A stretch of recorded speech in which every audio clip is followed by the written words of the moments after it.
Just a few days back, I put out this video. FreeBSD eliminated all of its GPL code. Now, it turns out they actually didn't do that and kind of jumped the gun on that because they did eliminate it from the user space. However, they actually still have a bunch of GPL code in their kernel. Main reason for that is some drivers that came from Linux. Not the point of this video, but in that video, I said FreeBSD and the BSD family of projects are Unix-like operating systems. Which they are, much like your Linux distro of choice, whether it be Fedora Linux, Ubuntu Linux, Arch Linux, Hannah Montana Linux, pick your poison. This is a Unix-like operating system. In the replies, some people said, actually, BSD is not Unix-like, BSD is Unix, which I thought this was pretty standard knowledge at this point. I guess not though, or maybe some people forgot. Either way, let's talk about it. Very first question, what is Unix? And I don't just mean this AI-generated summary. Unix is a powerful, multi-user, multitasking computer operating system originally developed in 1969 by Ken Thompson, Dennis Ritchie, and others at AT&T's Bell Labs. It laid the technical foundation for modern computing, prioritizing stability, security, and modular software design. That's where things might have started. But things progressed from where they started relatively quickly. There was a period which has since been dubbed the Unix Wars. So during the 80s, there was 3 common Unix operating systems: AT&T's System 3, Microsoft Xenix, and PCIX. However, that is just scratching the surface. If you like charts, here is a chart. So he started from right here, and then very quickly things branched out in a ton of different directions.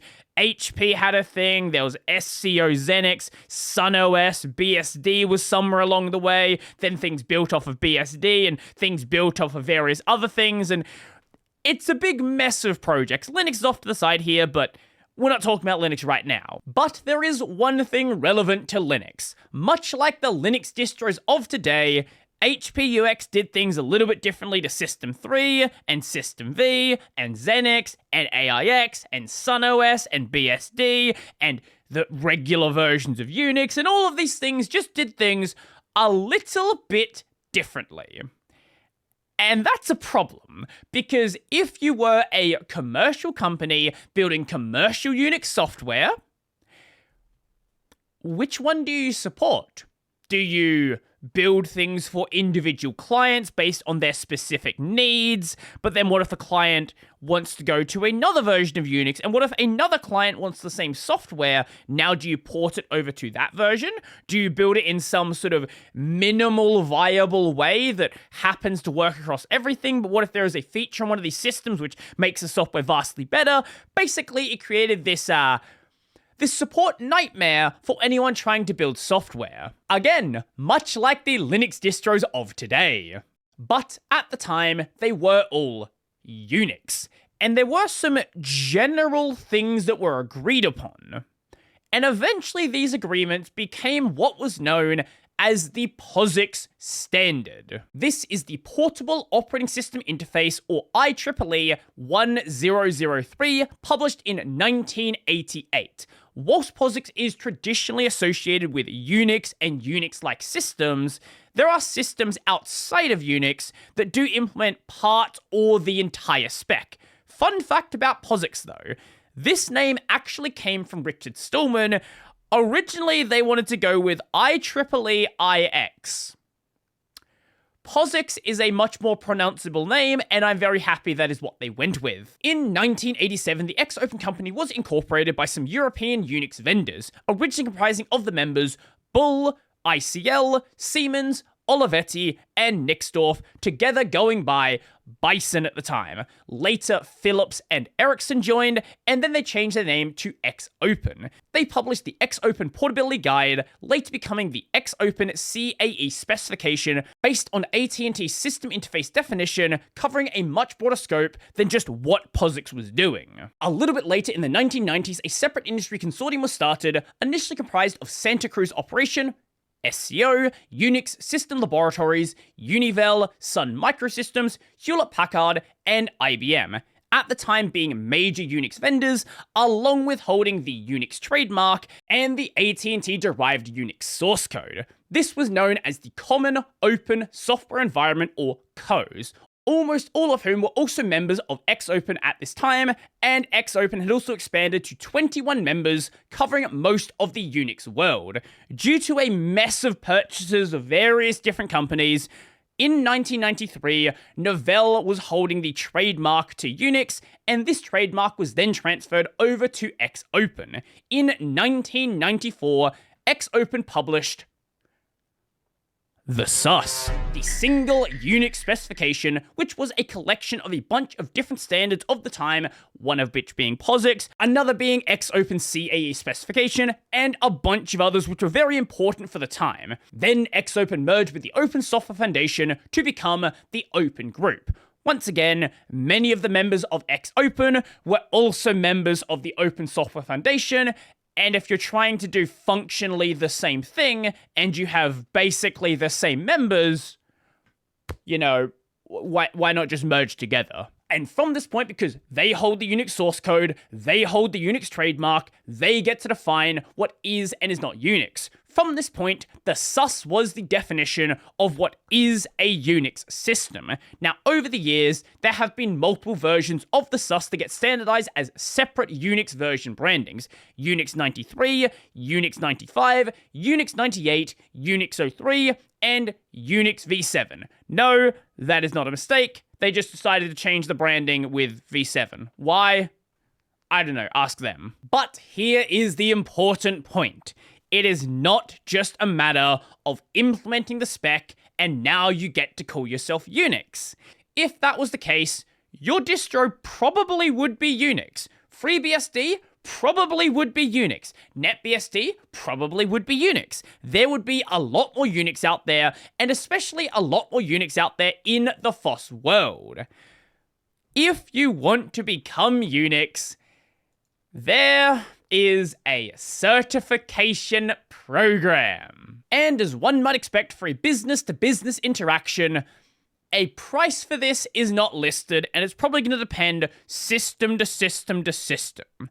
However, it is expected to be about $100 grand a year or so at the low end. Could be considerably higher, but it's going to cost you. Now, it's not like Linux distros have never been certified. There have been Unix certified distros. For example, this one here, Euler OS, from Huawei. Or we have this one, Inspur KUX, from this company called Inspur. Companies, especially Huawei, that have the money to spend on a Unix certification. Here's the thing, right? Let's say the distro you're using did have the money to burn on a Unix certification and could spend that money every single update. Would you want them to?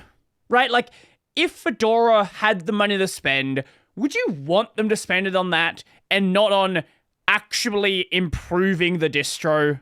Because I know what my answer is, and I don't care about it being Unix certified. Just for the average distro out there, knowing that it is officially Unix certified, that doesn't mean anything to me. It doesn't change anything about the way that I interact with the distro. Even for something like Red Hat, right? Like, let's say RHEL is Unix certified. What does that change? Like, you're not using RHEL already because it's Unix certified, and I don't think anyone's really swapping to RHEL because it is now Unix certified. Basically, unless you are migrating a legacy system off of something like AIX or HPUX or something else like that, like, that's the only time it would maybe matter. But outside of that, it's just a way to burn money for the sake of it for a certification that, outside of very specific business-to-business connections, probably doesn't matter. At this point, most of the tech world is powered by Linux, so knowing that it is also Unix, Like, you are already using Linux. Nothing changes. On the topic of certified systems, you can see all of the ones that are currently certified right here. We have Apple, we'll get to that. IBM Corporation z/OS 3.1 or later, IBM AIX, IBM AIX, Hewlett-Packard HPUX, AIX6, AIX5, z/OS, Unixware, SCL Open Server. So very much just your corporate Unix systems.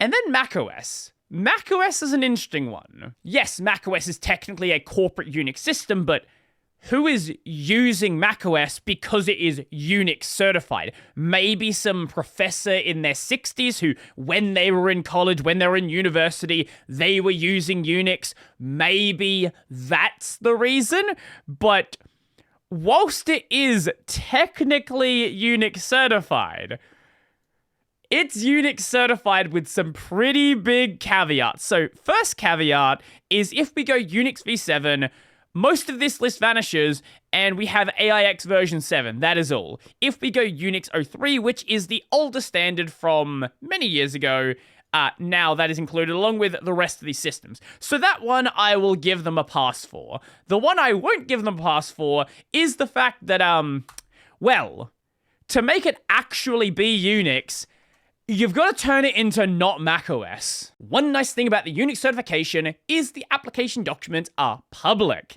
And, well, this is what you have to do to make it so it's even remotely kind of like Unix. And that's not the only one. Also, you've got to go and like move a bunch of files around and launch things that are not normally running, copying some binaries in ways that a system is never configured to do. Apple also has 4 temporary waivers. These are waivers granted at the sole discretion of the open group for a limited number of implementation errors that are demonstrated to be of a minor nature, with negligible impact on interoperability or portability. These are valid for 12 months, after which the applicant must remove the errors from its product. These waivers and its resolutions must be made public, but I think they're only made public to registered paying members, so I can't download them to look at them. I honestly doubt these are particularly interesting, but I figured I'd mention it anyway. So if you want your installation of macOS 15.0 to pass the Unix 03 certification test suites, you need to disable system integrity protection,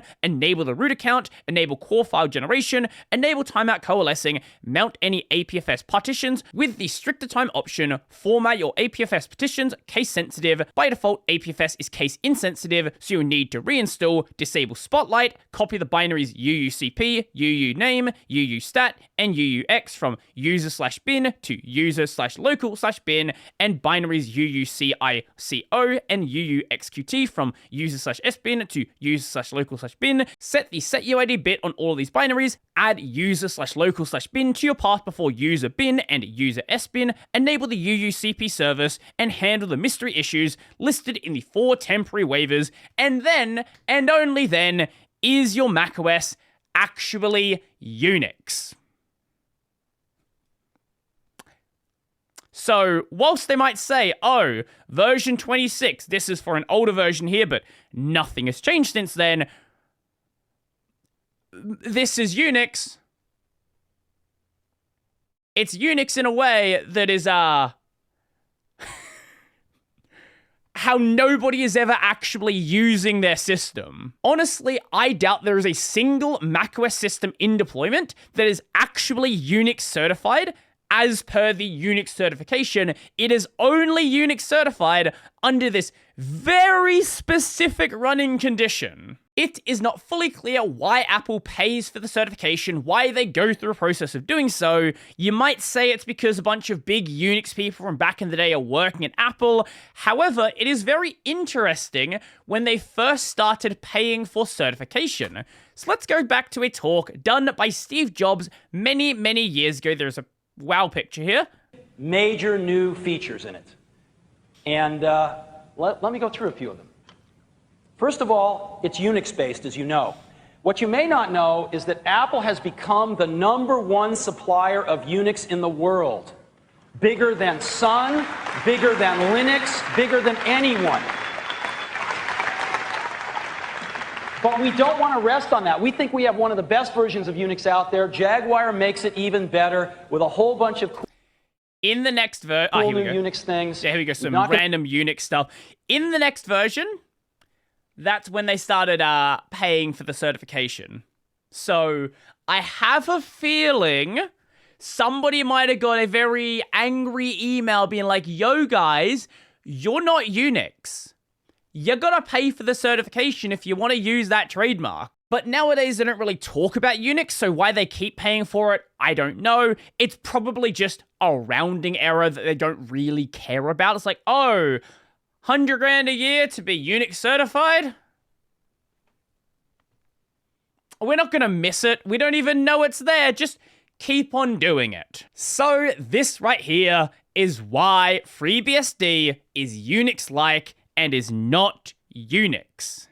Nobody is stupid enough to pay for the Unix certification program because it literally doesn't matter. No one's going to use the project because it's Unix certified. No one is not using the project because it's not Unix certified. It is literally just a waste of money. That is all. So, as I said, FreeBSD is Unix-like. Your Linux distro is Unix-like. And that's totally fine. So with that, I hope you learned something about Unix. Unix is a trademark, and that's pretty much the end of that. So if you liked the video, let me know your thoughts down below. Go like the video as well. And if you really liked the video, actually go hype the video from mobile. If you really liked the video and you want to become one of these amazing people over here, check out the Patreon, subscribe, Steadily Bearer Pay, linked in the description down below. That's going to be it for me, and say it with me. FreeBSD is Unix-like, not Unix.